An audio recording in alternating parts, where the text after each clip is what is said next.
Hamza Bendahou, vous êtes le cofondateur de la start-up Sowit. Bonjour et merci de répondre à nos questions dans Startup.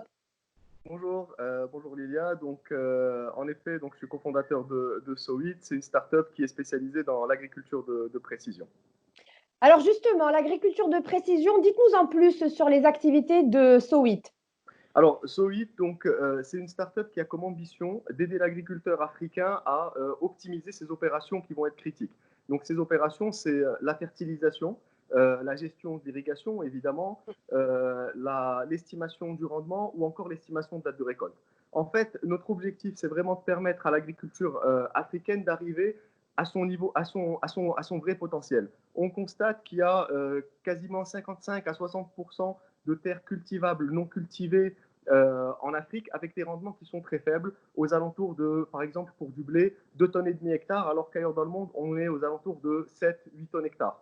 Et donc, on voit qu'il y a un gap de productivité et on pense au vite qu'une des manières, en tout cas, de combler ce gap de productivité, c'est d'apporter de l'information à l'agriculteur et du conseil.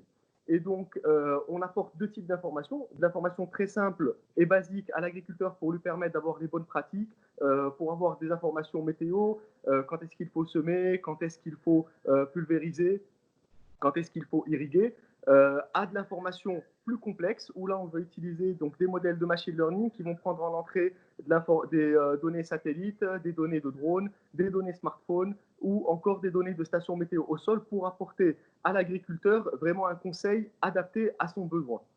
L'objectif, en fait, c'est vraiment de se mouiller avec l'agriculteur, en fait. C'est de lui apporter un conseil quantitatif qui va mettre en évidence l'hétérogénéité au sein de au sein de sa parcelle, pardon, pour moduler ses apports, baisser ses coûts et optimiser ses rendements, toujours dans l'idée de répondre au challenge de l'intensification durable, c'est-à-dire de garder en ligne de mire une consommation et une utilisation raisonnée des intrants.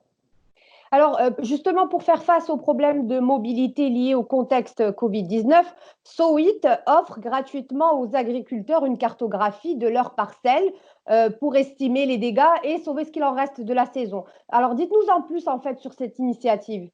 Alors, en fait, ce qu'il faut savoir, c'est qu'avant l'épisode de grêle, donc c'était début juin, on était justement sur les régions, les équipes étaient sur les régions de l'Hajb et Sfro pour faire pas mal de travail sur du pommier et de l'olivier. Et en fait, on a constaté que malgré les fortes chaleurs qu'il y a eu, malgré le fort risque phytosanitaire qu'il y avait à ce moment, les parcelles se comportaient bien.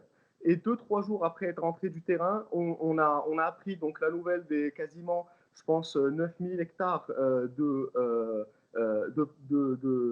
parcelles qui ont été touchées par ce fort épisode de grêle dans quasiment une trentaine de communes au Maroc. Et on s'est dit, on s'est senti obligé d'apporter une aide, en tout cas à l'agriculteur, pour lui permettre de faire face à cet épisode. Ce qu'il faut savoir aussi, c'est que la grêle, elle peut causer, bien sûr, elle peut causer la destruction d'une partie du verger. Elle peut causer, évidemment, sur des vergers qui ne vont pas être très touchés, des lésions au niveau du fruit qui vont provoquer un fort risque d'infection. Et donc, l'idée, ça a été d'aider l'agriculteur à faire un état des lieux de sa parcelle pour voir pour essayer de voir comment il était possible de rattraper sa saison. Donc cet état des lieux, il était fait via une cartographie satellite qui permet d'analyser la vigueur via des indicateurs qu'on a développés à Sowit et qui permet d'identifier, par exemple, les zones où une intervention est nécessaire ou encore les zones où, par exemple, l'investissement ne fait plus sens parce qu'elles ont été trop détruites.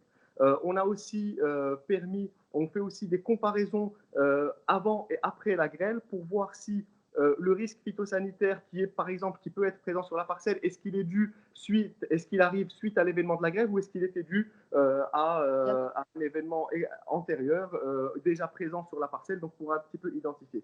L'idée derrière tout ça, c'est de permettre à l'agriculteur d'agir sur sa parcelle, de lui permettre de moduler évidemment son irrigation sur les secteurs qui vont présenter le plus de potentiel, d'adapter ses doses d'intrants et, comme je disais, de suivre et d'anticiper le développement de risques phytosanitaires.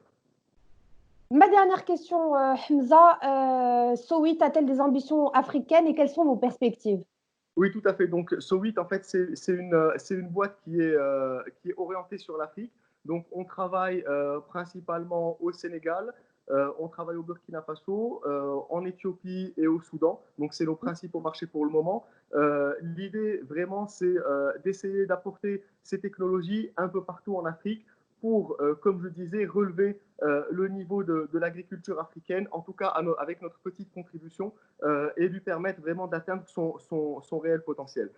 En termes de perspectives de développement, donc on a beaucoup travaillé donc avec des ministères, donc le ministère de l'Agriculture éthiopien pour développer des modèles d'estimation de rendement sur des cultures céréalières. L'idée, en fait, derrière tout ça, c'est de permettre aux agriculteurs, d'une part, d'anticiper la vente de leur récolte, récolte à la fin de la saison et de permettre évidemment aux institutionnels d'arriver à estimer de manière précise les rendements sur l'ensemble de leur territoire. En termes de perspective, on est content en tout cas avant la période Covid, ça marchait, on était assez content sur l'Afrique parce qu'on avait pas mal de projets en cours avec des gros agriculteurs et des institutionnels.